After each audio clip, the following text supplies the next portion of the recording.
అందరికీ నమస్కారం। ముందుగా ముఖ్యమంత్రి గారైన నారా చంద్రబాబు నాయుడు గారికి, ఉప ముఖ్యమంత్రి గారైన పవన్ కళ్యాణ్ గారికి, ఐటీ శాఖ మంత్రి అయిన లోకేష్ గారికి నా నమస్కారాలు। నా పేరు శ్రీలేఖ। నేను నీలం సొసైటీలో జనరల్ సెక్రటరీగా ఉన్నాను।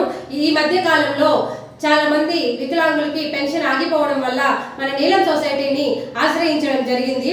వారికి ఆ పెన్షన్ వల్ల ఆధారపడి ఉండడం వలన వాళ్ళకి తిండికి కూడా లేకుండా ఎంతో కష్టపడుతూ బాధపడుతూ ఉన్నారు।